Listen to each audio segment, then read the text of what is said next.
자, 현대 로템에 대해서 더 들여다보도록 하겠습니다. 기존의 PPT가 아마 있긴 있을 텐데 새로운 PPT 나오면은 뭐 오늘의 문자 내역이라든가 여러 부분들을 보겠습니다. 오늘 고점이 33,150원이고요. 그 오버슈팅 나온 이후에 미끄러졌어요. 미끄러져서 이제 내려와 있는데 우리는 15.99%까지 따라붙는다. 오늘 거래가 터졌고 또 프로그램 매수가 뭐 2% 수준으로 지금 200만 주까지 들어오고 있고, 맨 처음에 이제 200만 주 이렇게 얘기했을 때는 에이 무슨 200만 주야라는 생각을 하셨을 수도 있는데 결과적으로는 뭐 이렇게 움직임이 나오고 있죠. 그리고 일단은 현재 기준에서 놓고 보실 때 거래가 오래간만에 사상 최대치일까요? 지금 현대로템이 아마 사상 최대치일 것 같은데 한번 끄집어내서 볼게요. 현대로템이 17년도 18년도 초반에 경협주로 또 분류가 되면서 사상 최대치 거래가 그 당시에 실렸었거든요. 근데 이제 그때 이후에 거래가 완전히 이제 둔화돼 있다가 요때 이제 거래가 한번 터진 거고요. 일본 기준에. 그러니까 지금 2018년도에 그 테마가 형성됐을 때, 그러니까 이 당시에 말도 안 되는 죄송합니다. 말도 안 되는 이제 경협주 테마가 형성이 되고 러시아 철도 사업 부분. 근데 전혀 불가능한 얘기들이었죠. 결과적으로는. 그러니까 러시아 쪽으로 이제 그 철도를 놓겠다. 북한을 거쳐서 그 유엔에서 통과가 돼야 되는데 그 좀 불가능한 현실 가능성이 없는 그런 부분이 이제 이슈가 돼서 전체적으로 시장 테마가 형성이 됐었던 적이 있습니다.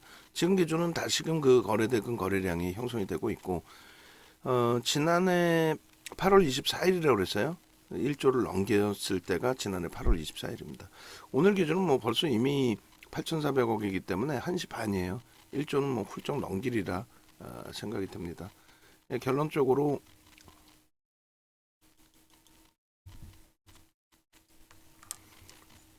현재 기준에서 이제 프로그램이 200만 주 들어와 있는데 프로그램 이외에 매도가 나갈 수도 있겠죠. 그런데 일단은 거래가 터지고 거래대금이 수반되고 메이저의 관여도가 형성된 상태에서의 흐름, 그 흐름 속에서의 강세이기 때문에 그 부분을 긍정적으로 해석을 해서 기준점을 설정을 합니다.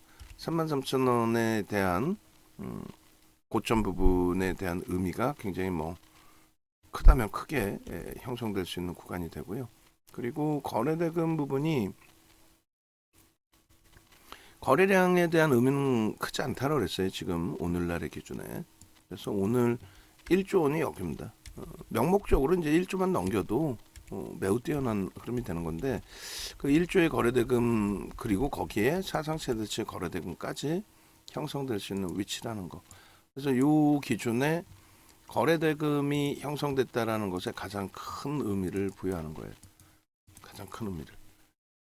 그래서 이 거래대금의 의미를 부여하자. 여기, 여기, 그리고 여기. 그리고 2018년도에 경협주에 대한 테마가 불거졌을 때. 그래서 결론적으로 뭐 요 위치, 저 위치까지도 당연히 돌파가 돼야 되는 게 옳다. 당연히. 저때 이제 그 흐름 대비해서는 그나마도 실적이 더 개선돼 있는 실적 모멘텀으로 이제 가져가는 거기에 이제 그 실적에 대한 모멘텀만이 아니고 정부의 정책에 대한 기준이죠. 재래식 무기에 대해서 글로벌 시장에서 재래식 무기를 이제 대량으로 생산하는 쪽이 거의 우리나라뿐이 없죠. 유럽이나 이런 쪽은 이제 첨단 무기로 이제 미국, 유럽 뭐 이런 쪽 첨단 무기로 넘어가 있기 때문에 재래식 무기 관련해서의 또 규모가 굉장히 크기 때문에 정책 사업이기 때문에 정부 차원에서 같이 움직임을 가져가고 있다라는 것도 매우 긍정적으로 해석할 수 있는 부분 중에 하나가 됩니다. 그래서 일단은 뭐 현대 로템의 기준에 정책적인 부분을 바탕으로 해서 편입 설정을 잡기 시작한 게 지난해 2020년 2, 4분기부터 1, 4분기부터 해서 이제 관심을 가졌고 2, 4분기부터 해서 그때 이슈도 뭐 상당했었죠. 그래서 편입의 기준을 잡고 그리고 일본 기준에 작년 11월부터 해서 공격적인 매수가 좀 들어왔던 적이 있어요. 작년 11월부터. 그때 기타법인인가요? 사모펀드인가요? 다시 한번 제가 찾아보겠습니다. 그래서 7월 이후 기준에 수급 범위도 그렇지만은 제일 중요한 거는 개인 누적 수급 범위까지 놓고 봐야 되는 거죠. 그래서 거래대금 빼고 개인 누적 수급 범위를 놓고 보셨을 때에 급격하게 매수세가 유입됐던 적, 그게 이제 작년 11월 이후의 기준입니다. 11월 말에 갑자기 확 들어오죠. 그러다가 확 나갔어요. 그러니까 매번 그 DBI텍에서도 설명을 드렸지만은 어떤 특정한 쪽에서 공격적으로 매집을 단행하면 나머지 메이저들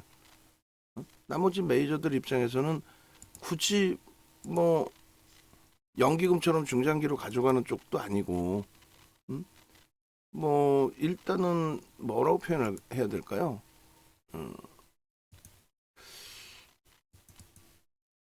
단기 성향이 굉장히 큰 쪽에서 편입 비중이 급격히 높아졌다라고 한다면 그 부분에 대해서는 나머지 이제 여타 그 외국계 기관 투자자나 국내 기관 투자자들 입장에서는 불편하겠죠. 상당히 불편하겠죠. 결론적으로 이제 우리가 그 수급 논리에 대해서 쭉 같이 따라 붙고 함께 진입하고 연말까지 해서 이제 그 또 비중을 굉장히 크게 확산하고 했는데 거래가 오늘 이전에 거래가 급감을 합니다. 그래서 그런 부분에 대한 부담 요인이 좀 표출이 됐었어요. 그래서 하반기 기준에 0043 기준 잡으면 뭐 이 정도 기준이 되죠. 이제 3만 원 정도만 넘겨도 되고 또 28,000원부터는 대부분이 이제 수익 기조로 전환되는 위치인데 거래가 지난주까지 제한적이었단 말이에요. 이번 주에 오늘의 거래가 터져서 그렇지 거래가 제한적이었죠. 수급도 좋고 다 좋은데도 중기 추세로 돌려서 놓고 보자. 그러니까 삼성 엔지니어링 기준에 어마어마한 추세 흐름이 있단 말이에요. 삼성 엔지니어링이. 그렇게 해서 삼성 엔지니어링은 20% 이상의 매집이 들어와 있잖아요. 20% 이상의 매집이 들어와 있고 별로 못 오른 것 같지만 시장 지수 감안하면 어마어마한 랠리라는 거예요. 시장 폭락하고 있는데 시장 3,300포인트일 때 주가보다 더 올라와 있어요. 그러니까 신고가 랠리. 대단하다라는 거죠. 근데 거래 대금이 원체 없으니까 도저히 환급성이 어렵기 때문에 일단은 개별 매매 기준으로 전환시켰잖아요. 마찬가지입니다. 방산주 쪽의 기준도 그런 맥락에서 좀 설정을 했어요. 결론은 오늘의 수급이 앞전 고점을 넘길 수 있는 수급이 될 것으로 추정을 합니다. 이 앞전 고점을 형성했을 때 이 형성돼 있는 수급 있잖아요. 이 수급 범위가 충분히 넘겨질 것이다. 오늘 기준에. 그리고 최대 폭의 수급이 형성되던 그 시점의 수급도. 그래서 우리가 이제 좀 당황스럽게 형성이 됐던 부분이 요 기준이었어요. 여기서 이제 수급이 빵 하고 들어왔을 때 저때 기준에서 많이 흥분했죠. 와, 대단하다. 대단히 강한 매수 강도다. 이 매집에 의해서 주가가 들어올려졌기 때문에 이 매집 강도만큼의 시세 분출이 연출될 수 있다. 이렇게 설명을 했는데 결과론적으로는 뭐 시장의 눌림 폭도 있었지만 뭐 지수까지 포함을 시킬까요? 시장의 영향도 있었다라고 할 수 있지만 뭐 반등 이후의 기준에서 그렇게 뭐 월등하지는 못했단 말이죠. 결론적으로 좀 고생을 많이 했던 종목입니다. 마지막 자락에 매수잔을 강도 있게 드린 것도 아니고 마지막 문자가 언제쯤일까요? 굉장히 오래전에 현대로템은 마지막 문자가 형성돼 있어요. 그렇게 해서 문자 기준을 오늘 거 하고 그리고 마지막 문자가 포트폴리오 비중에서는 이제 4월 13일까지 포트폴리오로 유지를 했었고요. 단문 문자는 지금 제가 쭉 좀 찾아보는데 없어요. 2, 3월 달에 2차 전지 기준에서 원체 변동이 확장돼 있었고 전체 시장의 거래 대금이 확대돼 있었기 때문에 그래서 이쪽에 대해서는 개별 매매 기준으로 설정을 했죠. 지금 계속 32,000원 미만에서 얼마? 200만 주 이상의 수급이 계속 형성이 되고 있습니다. 1월 31일 날 27,400원이 마지막 문자네요. 그러니까 1월 30일, 1월 31일 문자 두 개를 같이 한 페이지에 넣어주시고 그리고 나서 오늘의 문자 기준을 잡아주시면 돼요. 그래서 그때 기준에 일단은 어찌됐든 편입을 하고 27,000원, 27,400원 편입을 하고 지금까지 이제 가지고 온 기준이 되는 거죠. 중간에 이제 조정도 좀 있었고 결론적으로 1월 31일 이후에는 문자 매매 사인이 오늘 처음 나간 겁니다. 그러니까 오늘 처음 나간 기준에 평균 단가 확인해 보시면은 대략적으로 31,000원대 초반인데 위에서 33,000원까지 치고 들어 올라갈 때 위에서 편입한 물량도 있기 때문에 고점에서 편입하시는 분들도 계세요. 고점이 예를 들어서 마지막 문자 최고점이 32,800원, 900원 그때 나갔단 말이에요. 32,800원, 32,900원 거기까지가 15.99%이다. 거기까지 따라붙을 수 있다. 이렇게 그래서 더 오버슈팅이 나오기를 기대를 했는데 그렇진 못했어요. 그래서 32,400원, 32,800원, 32,900원 이렇게 나왔단 말이죠. 거기서 편입하신 분들의 기준에서도 지금 단가를 좀 낮춰놓으실 수 있어요. 그럼 대략 높게 잡으신 분들은 32,500원이 되는 거고 그리고 개당초에 잘 잡으신 분들은 뭐 3만 원 수준 기준에서도 종목 검색기에서 뜬 게 굉장히 낮은 가격에 떴거든요. 그렇게 해서 종목 검색기에서는 맨 처음 뜬 게 얼마죠? P&T하고 같이 떴으니까 이렇게 되어 있습니다. 보시면은 9시 11분에 현대로템 3%에 29,450원. 그러니까 윤정도가 AI 윤정도보다 꼭 한 템포가 늦어요. 윤정도가 AI 윤정도보다 한 템포가 늦고 그리고 그 한 템포 늦는 과정 속에서 차익 실현이나 이런 부분도 또 엇박자가 나고 그렇게 해서 좀 어렵게 진행된 부분인데 하여간에 P&T는 어떻게든 잘 이겨 나가도록 하고요. 현대로템은 이제 여기서부터의 매수 신호가 나왔는데 우리는 굉장히 좀 늦게 들어갔습니다. 굉장히 늦게. 라이브 방송에서는 그나마도 이제 조금 일찍 말씀을 드렸습니다만 그러니까 29,400원 포착되고 매수합니다라고 설정하고 3만원 기준 잡을 때 이미 움직였어요. 그래서 3,500원, 31,000원, 31,300원 뭐 이렇게 계속 단계별로 1% 전후 범위에서 계속적으로 편입의 기준을 설정했죠. 어쨌든 지금의 위치는 이제 뭐 기존에 가지고 계신 분들 기준의 수익이신 거고 28,000원 뭐 이렇게 잡아놨는데 기존의 기준 그러면 기존 평단가 마지막 문자 기준으로 잡죠. 그러면 27,000원 정도 되겠네요. 27,000원대 정도가 되고 그리고 당일 평균 편입단가가 이제 31,150원 정도 위에서 잡으신 분들이 이제 32,500원 단가 지금 낮추실 수 있는 수준의 매수 강도 이렇게 해석을 해드립니다. 그렇게 해서 이제 일봉하고 주봉을 수급하고 거래 대금의 기준에서 좀 설정을 해서 보여드렸어요. 그러니까 월봉 기준에서는 상승 잉태 확인형의 기준이 됩니다. 근데 이제 월봉이 이렇게 나와 있는데 상승 잉태 확인형의 기준에 수급이 뒷받침되는 흐름이다. 봉의 기준에서 사상 시대치의 고점 봉의 기준에서는 넘기고 있다. 그러니까 이 꼬리 부분의 33,000원의 기준 그리고 이번에 33,150원이 오히려 더 고점이 되죠. 그리고 몸통의 기준이 여기인데 몸통을 넘길 수 있는 흐름으로 좀 형성이 돼 있잖아요. 37,850원 넘길 수 있는 흐름. 여기도 이제 31,150원 넘길 수 있는 흐름이라는 게 뭐예요? 거래대금하고 거래대금하고 뭐 수급이죠. 수급이 들어와 있고 그리고 거래량 거래대금이 형성돼 있고 결론적으로 이제 상승 잉태 확인형은 벌써 이미 형성돼 있는 구간이 된단 말이에요. 그래서 일단은 그 편입의 설정 범위가 사실은 거래만 충분했다면 뭐 28,000원 이런 구간이 다 편입 구간으로 설정되는 위치죠. 그렇죠? 뭐 꼬리까지 짜면 조금 더 위의 구간이고 상승 잉태 확인형 그리고 상승 잉태 확인형 그리고 수급의 흐름 오늘 뭐 수급 들어와 있고 추세적으로 수급은 쇼커버링이 됐든 순수 매수가 됐든 더 들어올 수 있는 위치로 그렇게 이제 해석을 하는 거죠. 요 기준에 요 고점 범위들을 충분히 넘길 수 있다.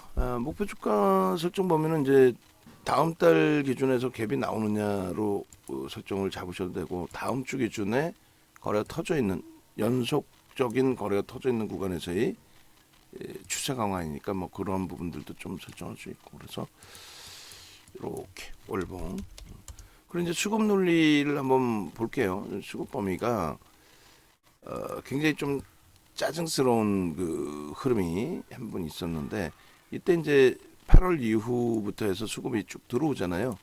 그런 과정 속에서 11월 달에 여기서 빡 하고 들어온단 말이에요. 그럼 11월 18일 이후에 수급을 한번 보시면 11월 11월 달 이후로 수급을 당겨서 보겠습니다. 그럼 여기서 갑자기 매수가 강도 있게 들어와요. 뭐 이때 이후에 더 들어왔었고 이때 11월 21일입니다. 그리고 사모펀드가 이제 그 이후에 쭉 들어오는데 누적적으로 전일까지 놓고 보시게 되면은 중간에 한번 이 사모펀드 쪽이 짜증스러운 흐름이 연출이 됐었죠. 사모펀드 기타법인이었나요? 사모펀드였나요? 기타법인 제한 쪽이고 사모펀드가 이렇게 들어왔었단 말이에요. 350만 주. 근데 얘네들이 이렇게 공격적으로 들어온 게 사모펀드가 공매도 때렸다가 대사하는 경우는 드물잖아요. 저렇게 때렸다가 오히려 마이너스로 반전이 됐었단 말이에요. 그러니까 특정한 쪽에서 너무 가파르게 많이 350만 주면은 3.5%거든요. 작지 않아요. 3.5%, 3%, 3.2% 작지는 않단 말이에요. 근데 그들이 들어왔다가 확 패대기 치고 나가버리니까 그것도 그들이 수익 내고 나간 것도 아니에요. 이 당시 기준에. 그러니까 이제 우리 입장에서는 편이겠죠. 윤 정부가 매수를 하라고 해서 매수의 기준을 잡고 잘 대처를 했는데 그리고 정책적으로 봤죠. 이 종목은 우리나라 정책 기준에서 정책주의 기준입니다. 정책주들의 그러면 긍정적입니다. 근데 방산주, 현대로템, 한국항공우주, 하나에어로스페이스가 있는데 하필이면 우리가 하나솔루션을 가지고 있는 상황이기 때문에 하나에어로스페이스를 방산주에서 뺐어요. 차익 실현을 다 빼버리고 항공우주하고 얘를 갖고 왔는데 둘 다 굉장히 힘겨워졌었죠. 그러니까 원래 철저히 기계적으로 꼬리 달리면 차익 실현하고 운봉 달리면 차익 실현하고 또 최악의 경우 순절도 해야 되는데 이 수급 범위에 대한 부분을 너무 과도하게 이제 긍정적으로 해석을 한 거죠. 아예 그럴 것 같으면 삼성 엔지니어링처럼 아예 장기를 가져가야 되는데 그래서 뭐 장기적인 전략으로 전환을 시키긴 했습니다만 어찌됐든 2월 들어서 또 3월 들어서 여전히 거래가 없었기 때문에 또 4월에서도 추가 상승은 나오는데 거래가 제한적이었기 때문에 일단은 포트폴리오에서는 배제를 해놓고 개별 매매 기준으로 설정을 잡아놨죠. 그러니까 뭐 매도 사인 나가지는 않았는데 한국항공우주하고 현대로템하고 정리할까요의 기준에서도 아니요 뭐 추세가 긍정적인데 굳이 수급도 들어오는데 매도할 이유는 없습니다. 다만 이제 전체적으로 매매를 잡아드리기에는 거래대금이 너무 제한적입니다. 그래서 개별 매매 기준으로 중기적으로 놓고 보십시오. 여기까지가 그간의 현대로템의 스토리예요. 그리고 이제 5분봉으로 놓고 보면은 오늘 기준에 이제 흐름이 개장초에 거래를 터뜨리고 들어 올렸단 말이에요. 근데 보시는 것처럼 프로그램 쪽에서 들어왔어요. 그러니까 옛날에는 HTS가 발달하지 않았기 때문에 결론적으로 우리가 종목을 놓고 볼 때는 추정치만 놓고 봤단 말이에요. 그리고 전표를 써서 매매 사인을 냈기 때문에 비이성적인 거래가 없었어요. 그러니까 이제 뭐 매수를 한다 그러면 그냥 매수야. 그러니까 누군가 대량으로 샀으면 뭐 기관 외국계 기관 투자자나 국내 기관 투자자 샀겠죠. 그럼 그들이 대량으로 샀으면 그게 대량으로 산 거야. 매집인 거야 말 그대로. 우리가 쉽게 표현하면 매집. 뭐 M&A를 위한 매집 이런 게 아니라 많이 샀다. 그들이 많이 샀다. 그들의 매수 평균 단가가 있으니 그들도 나가려면은 주가가 올라가야 나갈 거 아니냐. 그 전에는 때려 밑으로 때려 던지진 않겠구나. 뭐 이런 여러 가지 해서 결론적으로는 그러한 기준점에서 놓고 볼 수 있는 게 일단 거래량이 터지고 양봉일 때의 기준에서 매집이 됐다. 그리고 거래가 터지면서 음봉일 때 물량이 빠져나갔다. 이렇게 단순하게 해석을 했거든요. 근데 지금은 결코 그렇지 않아요. 지금 이게 분봉인데 일주월봉이 다 똑같습니다. 지금은 변동성이 큰 종목군들, 변동성이 제한적인 종목은 그대로 해석을 합니다만 변동성이 큰 종목군들은 거래가 터지면서 올라갔다가 거래가 급감해요. 이렇게 급감하면서 주가가 캔들이 작아진 이후에 그 다음에 못 견디잖아요. 못 견디니까 이제 투매가 나오면서 쭉쭉쭉 밀려버리는 그런 흐름이 연출되죠. 근데 이제 현대로템이나 대형주들의 경우에는 거래가 둔화되더라도 주가가 비이성적으로 조정을 받거나 그렇지는 않습니다.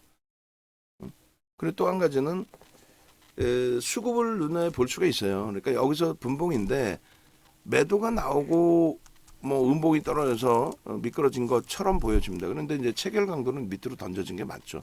근데 체결 강도가 밑으로 던져졌는데 이 앞에 매집했던 쪽이 던지고 나갔다. 옛날에는 그렇게 해석을 했는데 지금은 그렇게 해석이 안 된단 말이에요. 그리고 오히려 프로그램을 볼 수 있으니까 프로그램에 매수를 했고 집어던진 쪽은 어딘지 모르겠지만 그 프로그램 매수 강도가 이때 100만 주 수준이었다고 한다면 지금 추가적으로 프로그램이 100만 주를 더 사고 있다. 그러니까 더 이상 밀리지 않고 점진적으로 올라가고 있다.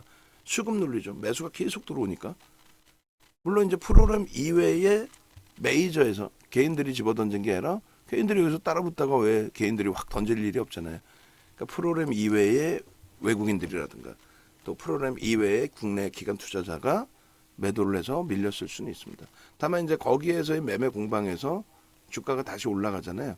올라가는 거는 그 수급의 주체가 윗방향으로 지금 형성돼 있다는 거죠.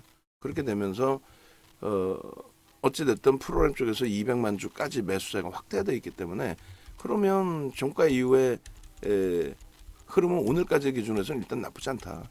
오늘까지 나쁘지 않다고 내일 무조건 좋다는 건 없어요. 내일 기준에서 오늘 들어왔던 프로그램 저기도 이제 외국인으로 추정을 하잖아요. 외국인으로 추정하는데 오늘 자금 집행 끝나서 내일부터 안 들어와. 혹은 오늘이 공매 대차 상환 날이야. 맘먹고 공매 대차 상환하고 있어. 뭐 뉴스 나왔겠다. 에이 뭐 상환해버리자 하고. 그랬다가 내일 돼서 자 이제 다 상환했으니까 다시 공매 때리자 하고 미끄러질 수도 있어요. 그때 미끄러질 때는 뭐라 그랬어요? 그때 미끄러질 때는 결론적으로 그때 미끄러질 때는 거래가 제한적입니다. 오늘처럼 거래가 튀어나오지 않아요. 결론적으로 이제 일단은 어쨌든 현재 현대로템은 개장초에 나왔다 고점 대비 3% 이상 밀려 있기 때문에 없어졌고 한국항공우주는 이제 변동률이 제한적인 대신에 지금 매수 신호가 유지되고 있고 어제는 뭐 현대무백스 같이 상한가 가는 종목도 있으면서 요 1.2만짜리에서 좀 많이 떴는데 오늘은 지금 없어요. 결론적으로 방산주 하나, 한국항공우주 하나 떠 있는 거고요. 지금 바이오니아가 VI 들어갔다고 해요. 바이오니아 캡처해 주시고 그리고 10번째 방에 자료들 좀 올려드리세요. 뭐 도서자료 한번 뿌려주시고 도서자료 한번 뿌려주세요. 8번째 방, 9번째 방, 10번째 방, 그리고 우리 방, 유료방까지, 유무료방 다 그리고 연구원한테도 도수 자료 드리세요. 그렇게 해서 야간 방송 끝나고 도수 자료 뿌려드리라고. 그렇게 하시고 어, 그 종목 검색기 영상 있잖아요. AA 영상. 그거 한번 뿌려주시고 자료 드린 다음에. 자, 결론적으로 이 분봉 5분봉의 기준에 31,000원을 바닥으로 자꾸 돌리고 있는데 오늘 이제 변동이 원체 커서 원래는 한 최소 1.5%에서 2% 정도 돌릴 때 그때 이제 따라붙을 수 있다 이 기준이 되고요. 우리는 31,500원에 이제 기준 잡아서 좀 따라붙는 기준을 설정을 했어요. 32,000원도 명목 가격입니다. 뭐 그래서인지 32,000원에 계속 부딪혀요. 많은 분들이 얘기할 때 매물병이다, 매물이 계속 나온다 이렇게 얘기도 하는데 그거는 이제 소형주 기준의 개인들의 물량들이 묶여 있을 때고 얘는 이제 대형주 기준의 외국계 기관 투자자, 국내 기관 투자자의 수급 논리이기 때문에 그들이 뭐 물려 있다가 여기서 물량을 지금 던지고 있다 그런 해석은 조금 오바죠. 그러니까 막연하게 이제 뭐 여기 매물벽 걸려 있어요 그런 거 해석하지 마세요. 매물벽 걸려 있다라고 한다면 뭐 얼마 전에 에코프로나 에코프로 비행 같은 경우에도 주춤거리는 흐름이 있어야 되죠. 움직일 때 그냥 쭉쭉 뻗어가죠. 그래서 일단 뭐 오늘 매수하는 쪽이 이 매수 강도를 32,000원을 넘겨줄지 지금 216만 주까지 들어왔어요. 아직까지 1시간 반 남아있기 때문에 뭐 살 만큼 사고 나머지 물량은 위로 쏠 수도 있고 오늘 집행해야 되는 물량 다 편입이 안 되면 그리고 이게 한 명이 들어오는 건 아니죠. 고르게 분포가 돼서 들어온다는 것은 매우 긍정적입니다. 고르게 분포가 돼서 들어온다는 것은 오히려 그것도 여러 번 설명드렸어요. 특정 창구에서의 매도 그 부분은 한 번 소진되면 된다라고 말씀드렸고 또 특정 창구에서의 매수 이 부분은 조금 전에도 설명드린 것처럼 오히려 사모펀드가 3% 살 때 주가 올라서 좋았는데 결국 그 이후에는요. 그 이후에는 오히려 그 수급이 악이 됐다. 다른 쪽이 안 사더라. 뭐 이런 기준이 되는 거죠. 예전에 작년에 7월 22일 날 100만 주 한번 들어온 적이 있고 300만 주가 들어온 적이 있어요. 이게 8월 24일 날. 역시 이제 뭐 제 기억이 맞는 것 같아요. 오늘도 뭐 300만 주 이상 들어오더라도 이상할 게 없는 그런 상황이 되죠. 기준만 잘 잡으세요. 어떤 기준이요? 이 친구를 지금 들어갈 때 기존처럼 정책주를 잡을 거냐. 정책적으로 우리나라 정책주입니다라고 해서 그 정책주로 잡을 거냐. 아니면은 정책주가 아닌 단기 변동성 종목으로 잡을 거냐. 근데 후자로 저는 설정을 합니다. 왜냐면은 그 정책주의 기준을 잡았다라고 했을 땐 거래대금이 굉장히 많이 전체 시장에서 죽어 있을 때예요. 그러니까 거래대금 막 1조씩 터진 종목이 없고 거래대금 1조 이상짜리 종목이 작년 7월 1일부터 지금까지 거래대금 1조 이상 터진 종목은 딱 두 종목이라고 그랬죠. 작년 7월 1일부터 말일까지가 8월 24일 날 현대로템이 1조가 터지면서 19% 등락이 나왔고 11월 11일 날 역시 1조가 터지면서 카카오가 22% 등락이 나왔습니다. 그거 이외에는 1조 이상이 없어요. 근데 지금 어제도 1조 이상짜리 두 종목, 그리고 화요일에는 4종목, 월요일에도 어마어마하게. 그래서 지금은 변동성의 그 확장 국면에서 추이 추세 부분을 잡아낼 수 있기 때문에 예전에는 거래가 없었기 때문에 그냥 그 거래량 터지고 올라가면 좋지만 그 다음부터는 5MA, 20MA 거래 터지는 것만 보고 그리고 누적 수급 보고 이렇게 대처를 했단 말이에요. 주력으로. 근데 지금은 에코프로에서도 짧게 끊어내고 재편입하는 것처럼 거래 기준에서 일단 짧게 대처하는 후자. 거래대금이 터져서 변동이 나온다. 그래서 우리는 들여다본다. 우리는 이 기준에서의 흐름을 일단은 변동성 매매 기준으로 설정해서 대처를 한다. 그래서 수급 논리 보고 그리고 거래대금 논리 보고 그래서 수급이 들어오면서 거래가 이제 터지는 것을 가장 최우선 순위로 잡고요. 그죠? 그리고 그렇지 않고 이제 프로그램이 안 들어오더라도 거래가 터지면서 움직임이 나오면 그 부분도 또 긍정적으로 잡고 펀더멘탈적인 부분은 저평가 아니라고 그랬어요. 예전부터 우리가 이제 방산주가 정책주입니다라고 설명을 드렸지만은 컨센서스도 매우 뭐 긍정적으로 예전 대비해서 뭐 어마어마하게 긍정적으로 전환이 돼 있는 거지만은 그렇다고 해서 저평가는 아니다. 뭐 방산주의 특징은 있다 할지라도 그렇다고 저평가는 아니다.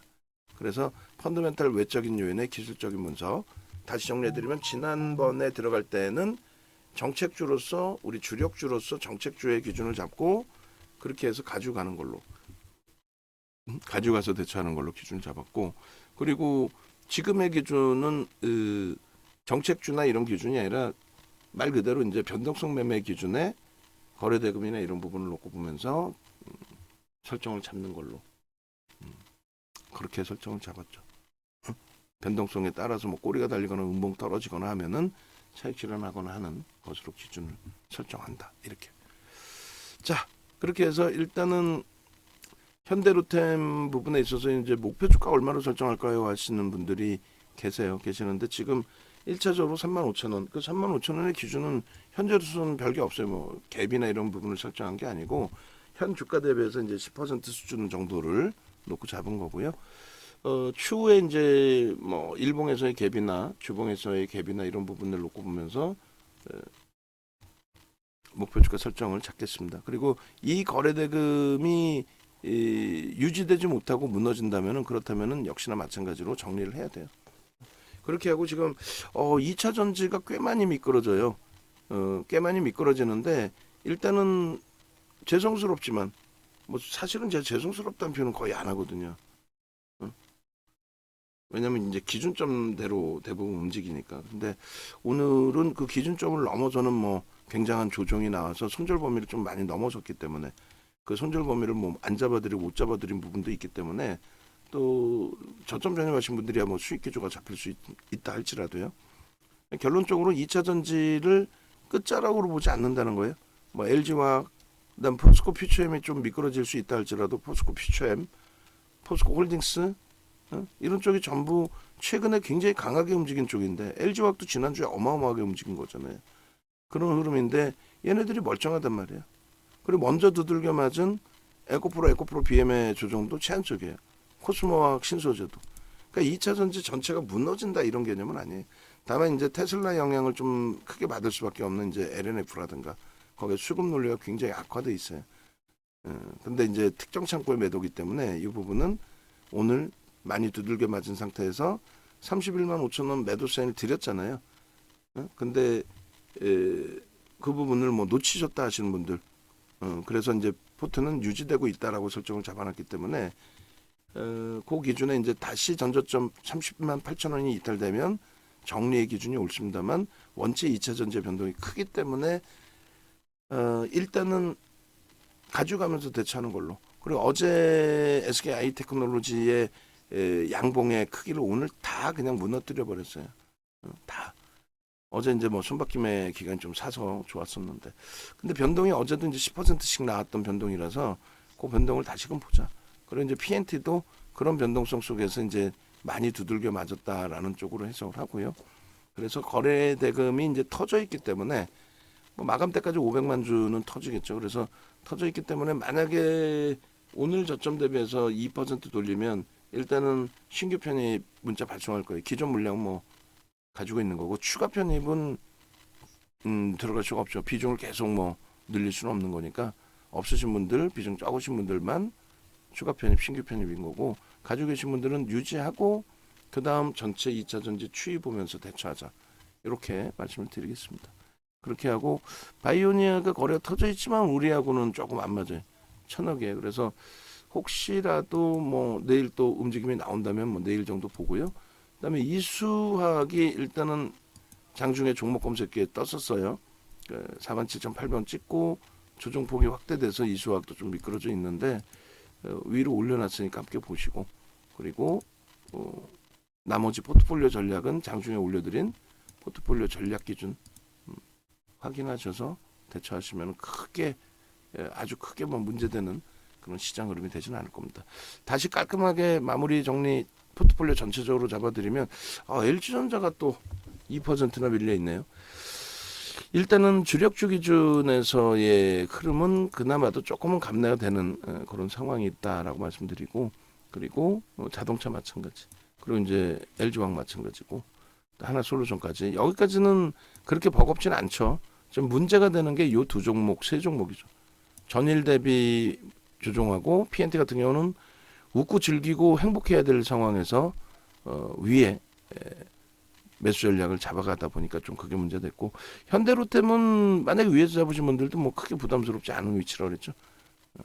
그래서 너무 위축되지 마시고 저도 이제 정신 바짝 챙기고 나머지 전략을 잘 꾸려나갈 테니까 여러분들도 차분히. 시장은 코스닥이 2% 마이너스예요. 유가증권 시장 0.6% 마이너스입니다. 미국 증시 그렇게 별로 흔들리는 것도 없고 유럽은 뭐 지금 사상 최대치 신고가 랠리고 니케이가 0.25%, 호주가 0.12 강세예요. 그러니까 우리만 미친 거야, 솔직히 얘기하면. 어? 얘기했잖아요. 유럽 사상 최대치기 때문에 그걸 쫓아가야 될 판에 오늘도 폭등 나와도 모자랄 판에 2,800까지 다이렉트로 올라가도 모자랄 판에 정치적인 정책적인 불확실성 여전히 뭐 좀 여기저기서 시끄러운 잡음들 그게 이제 전체 시장의 흐름을 좀 훼손시키고 있는 거죠. 그게 언제 작년 9월 말 10월 저점 찍고 글로벌 증시 돌릴 때 우리만 유독 못 움직인 이유 그 이유입니다. 너무 위축되지 마시고 여기서 차분하게 옥석 가리기 해보자. 아시겠죠? 그리고 종목 많이 줄여놨는데 갑자기 많이 늘어버렸어요. 현대로템, PNT, LNF까지 세 종목이나 늘어버렸어요. PNT는 원래 있던 거고 LNF, 뭐 현대로템까지 좀 늘어나긴 했지만 버거운 수준은 아니니까 차분하게 대처해서 대응하도록 하겠습니다.